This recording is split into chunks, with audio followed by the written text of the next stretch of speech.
At moments improbable, simply now inevitable. Patrick Mahomes, after halftime, 210 passing yards, 59 rushing yards. So he becomes the first player with 200-plus and 50-plus after halftime in any playoff game since the merger. Hard man to beat and still the problem for others. Kyle Shanahan sounding off postgame. And then they got it done.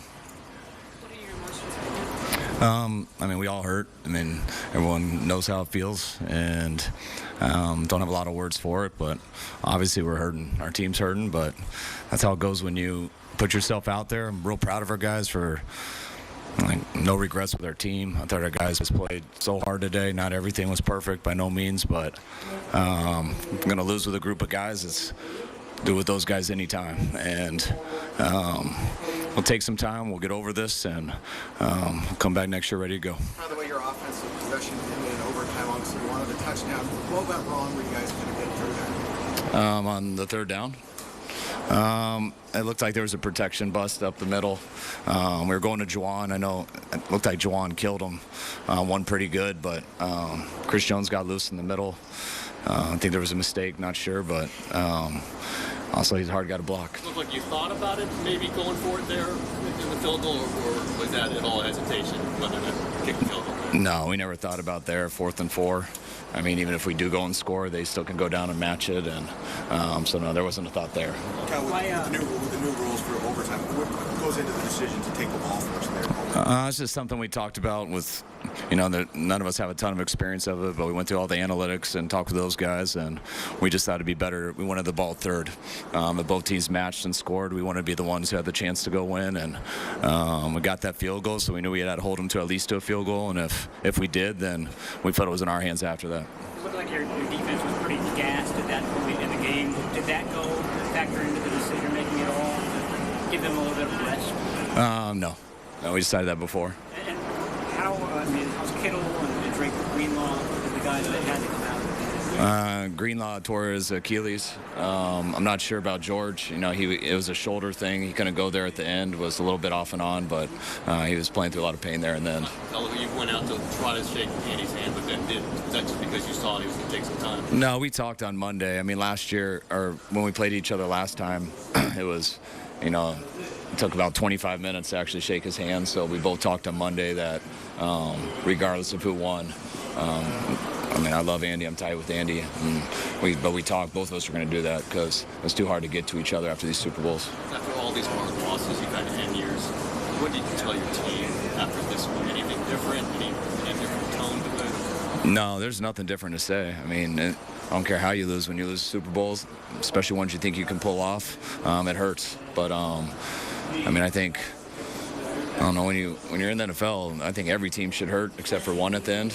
We've gotten pretty damn close, but we haven't pulled it off, and we're hurting right now, but doesn't take away from how proud of our guys I am. I'm real proud of them today, too. That's part of sports. It's part of football. It's part of life. But I'm glad we put ourselves out there, and I love our team, and we'll recover, and we'll be back next year strong. How do you assess your offense in this game? What's that? How do you assess your offense in this game? How do I what? Assess your offense. Each play is different.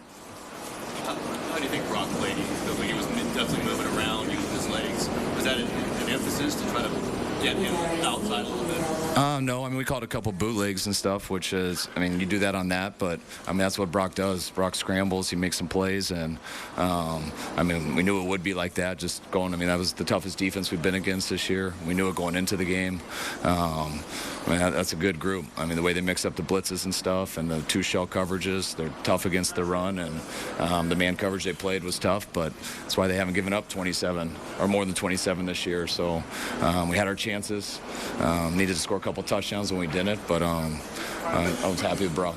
Kyle, you did go for it on the 4th and 3 earlier. Does Mahomes factor into that? Like, we have to score more? Oh, yeah, 100%. That isn't probably something normally would do, but thought it was the right thing in that situation. Kyle, your special teams had some good...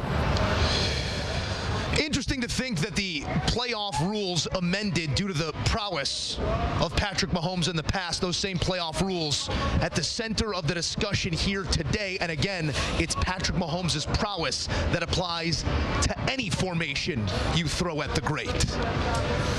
Joe Musso back at the foot of the Bellagio Fountains alongside Lige Douzable and Danny Cannell, and I want to ask you guys about just that. We just heard Kyle Shanahan say we wanted the ball third, and this is relatively new for everybody. All of them, all of us said they looked at the analytics, and that was the reason why he elected to, after winning that toss, take the football. What do you make of the thought process, DK? I didn't like it. I'm sure it's well thought out. You mentioned the analytics. They've done some research on it. Because it's so new, we don't really know.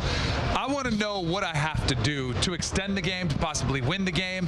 If you want to be in control of your destiny, let them go. Get a stop. You know you need a field goal.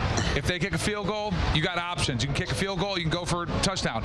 Even if they score a touchdown, you score a touchdown, you can go for two if you want to dictate the rest of the game. So I like the mentality of having control in that second possession. He said, hey, we wanted it third. I disagree with it.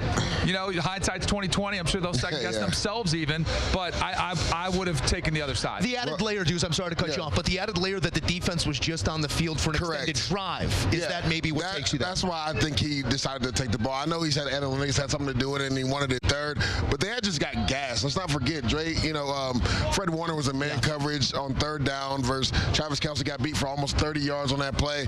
Now they were able to tighten up in the low red zone and stop Mahomes from scoring right there, but I think that defense was gas. I think he wanted to give them a break, get the offense out there, and then it looked like it was a good choice, right? But that third down play, and Kyle even alluded to that in the press conference, right? Probably a protection bust in regards to Chris Jones not allowing Brock Purdy to set his feet, because like you said, Jawan Jennings beat the defensive back. He pivoted out and was wide open, but Purdy could not set his feet. So I don't mind Kyle Shanahan putting the offense out there first, because he saw his defense just get chopped up that drive before. You could microanalyze every decision in this game. In the end, it's the Kansas City Chiefs.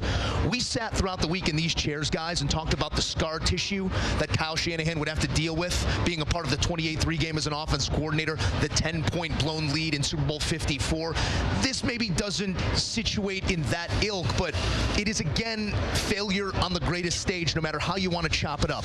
You always want to be there, Deuce, but do these near misses almost make you feel further from what you're trying to accomplish? I mean, it's almost like a snowball effect. We talked about this, right? We were kind of kidding around when they were up 10-0. It's like, does this go in the back of Kyle Shanahan's mind? Like, I've been here before. Not once, but twice, and now 3 times, Move. So 3 times he's had a 10-point lead. Once or more as an offensive coordinator when he was with the Falcons, as a head coach when he played these Chiefs, and now again this year, a 10-point lead. And the Chiefs are just not, I mean, the 49ers just could not get it done. So we go back to asking, like, what do you do? What do you change, right? And you talked about it, DK. Sometimes it's luck. Sometimes you're just playing a great player in Patrick Mahomes. Sometimes you need the ball to just bounce your way, and it just hasn't happened for the 49ers.